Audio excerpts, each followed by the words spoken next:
I'm from South India. That's south of North India. I don't. It's slightly warmer there, so yeah, I was permanently attached to the heater.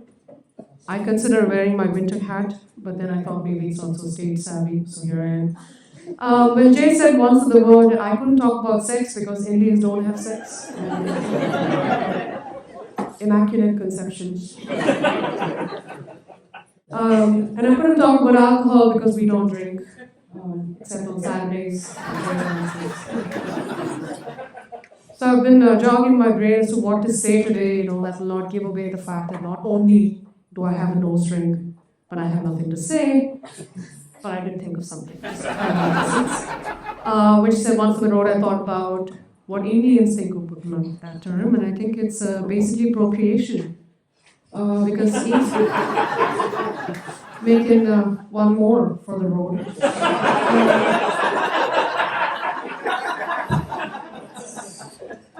So I am an interviewer on Mondays. Thank you. Yes, continue. I'm an interviewer on Mondays, I'm a writer on Wednesdays, and a filmmaker on Fridays, and Tuesday, Thursday, Saturday, and Sunday. I think those are all the days of the week. I'm born to 2 kids, and I'm married to a mustache. Attached to someone moderately misogynistic. And when this very good-looking man at the time did not have a mustache, please clock this, walked in one day, with a full bottle of wine, which was very expensive, and said, cha-ching. And our 3-year-old had gone to bed, which they do once in 5 years. I was elated because he also said the magic phrase. He said, how about a game of Scrabble? South Indian, this is how we entertain ourselves. We play speed Scrabble and try to kill each other. Multiple words go, yeah? Scrabble, Scrabble. Scrabble each other. So, there we were on the carpet. There was a carpet because we were in the middle of Germany. German landlords are a weird species. We'll go get started with the Germans, please. Yeah, they have a problem with not only my nose drain but also my curry cooking. We will excuse that.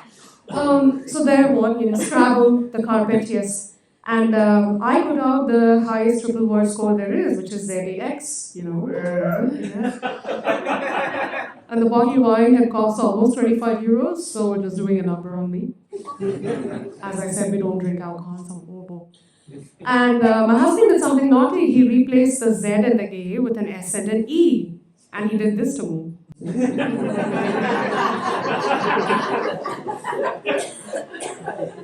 And I took that as a pass, because, sex in a married woman's life is an event. It's a tent-pole event. You take what you can get. And it's like, sure. Although, to be fair, my husband too has very thick glasses like me.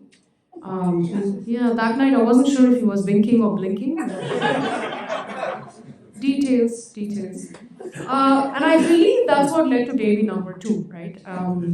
Somewhere in there. Because, obviously, by the time we got married, we were 30 and 31. So our go-by dates had gone by twice around the sun. So, yeah. We were on a bus somewhere. It was a bus. I do remember it was a bus because I'm an engineer, I should know. It had 4 sides, it had a roof, it had a floor, it had 4 wheels. The engine went on. So I knew it was a bus. So I knew one of those, yeah. But it was one of those Indian buses, that can shake your soul in places you don't know exist. So my husband, still without the mustache, and I were on the bus. And when the bus stopped, we got off and he said, I do. Because that's what you do when you're in rural India. We don't have Tinder and Hinge and what I could ever see. But what we do have are 2 genetically inherited diseases, which are engineering and the medical sciences.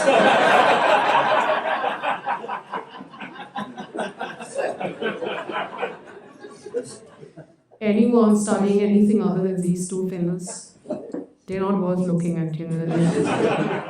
They're lower than the lowest level of bacteria. But I did a quick check on this guy, and he too wanted to be an engineer, so I knew there would be no bloodshed. The nose ring does make you sensible. So yeah, whenever the bus stop, we got off, we said I do, we got married. Does anyone know anything about India? Ooh, okay, great. There you go. We are from two different parts of India, from the south of India and the north of India, so that's 3,500 kilometers of not only extreme racism, but also severe complaints about each other's food, cultures, dance programs, and the time we wake up. For example, South Indians get married early in the morning, North Indians don't wake up until about noon. So yeah, I thought I'd been ditched at the altar. I had to go to his hotel room and say, "Oh, you still marry me?" He said, "Yeah, maybe, maybe."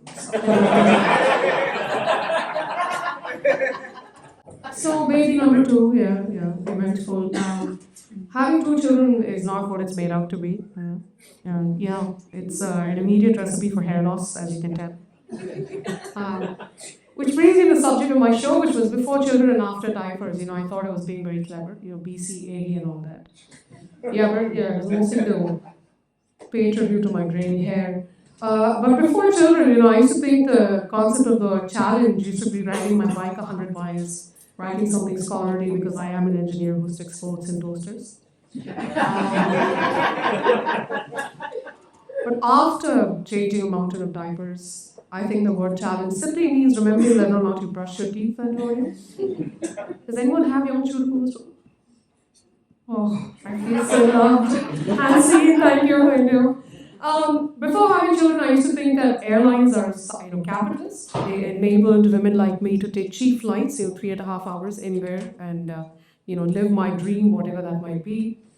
Now, after changing mountain of diapers, I think airlines are sizist. Yeah, I really don't know why everything has to fit into the overhead compartment or underneath the seat in front of you. Yeah. Why? Because that cavity underneath the seat in front of you is where you discreetly kick away the potato chips that your children are eating the floor. So 3.5 hour flight, yeah. Before having children, losing weight was a breeze, right? I had 12 months worth of calendars on my wall. Every time I lost 100 grams, I circled it. After changing a month of diapers, that same 12 months worth of calendars is filled with a marathon trap of crayons. I don't know what I weighed last week. I don't give a shit how I'm going to weigh next week. Total week. Before having children, I was a fairly earth fun, right?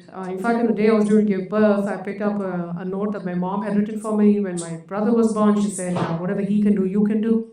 But remember, I'm a neurotic writer, so I picked up my red pen, I scratched that out. I said, "Whatever he can do, I can do better." Which is what I told my husband. I'm doing a fairy earth mother. There's going to be no doctor, maybe a nurse if things got too bloody.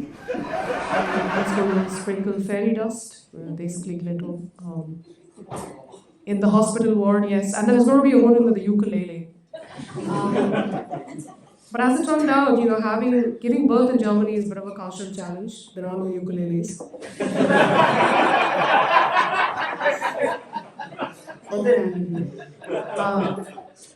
And it was a Sunday, so there I am, And within 8 minutes of the birthing process, I raised my hand and I said, "Please give me a maximum prescription date." Immediately. And it took about 18 minutes into that 18-hour labor to realize that, women with bosories really should not be allowed to talk, be under. Because at the 17.5th hour, when we had to call the doctor, this big, tall German man who I had told explicitly in so many terms what I really thought of his art and craft of not deciding. He walked in like this, and I'm like, "Where is the music?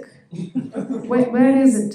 Turned out it was the night of the soccer, World Cup soccer finals. Have you guys heard of this phenomenon in Germany? Did they kick a ball around? Yeah. So this man had one too many beers, and he was completely drunk. Now, Indian children are slightly annoying. Because my son decided to emerge at that very moment, so the doctor walked in, slapping him across the face, curing him of his hangover. Bad for him, good for me. But he decided that day that he didn't want to be a pediatrician. So that was good. Now, before having children, remember the scrabble game? And the SCX. Now, after changing a mountain of diapers, that same scene is this. It's 9:30 p.m. You're watching Netflix, which has died suddenly. So you play Scrabble with a 3-year-old and a 7-year-old, right? And my 3-year-old is an aspiring feminist. And not that it comes from me, the apple has fallen far from the tree. And my son does the unthinkable. He heckles me. He said, Mama, can you spell? What did you say to me? What? And I said, yes, of course I can spell. He says, put down a word. It's been 5 minutes. And I looked down like my Scrabble thing. I have only I's and E's. What am I going to do with that? And he says, and my 3-year-old lets out a huge sigh. She's like, don't talk to my mother like that. And I said, all right, okay. I want to put down a word. I put down I-E. He said, that's not a word. I said, that is a word, Britain. That is. It's an abbreviation. That is. He says, what is? And my 3-year-old says, it is whatever mommy says it is. And she upsets the board. Starts off World War X, and then you reach your 10th espresso.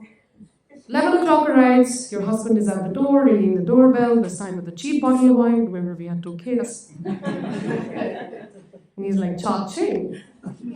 That's when you lead them by the hand to the bedroom and you say, look, man, take one good look at the bed. It's served with I's and E's and 2 snoring babies. Nothing is happening tonight. And you go back to the concept of immaculate conception. So next time we meet, I'll tell you about feminism and facial hair because it's a topic that's very close to my heart. You can love me. Thank you for your time.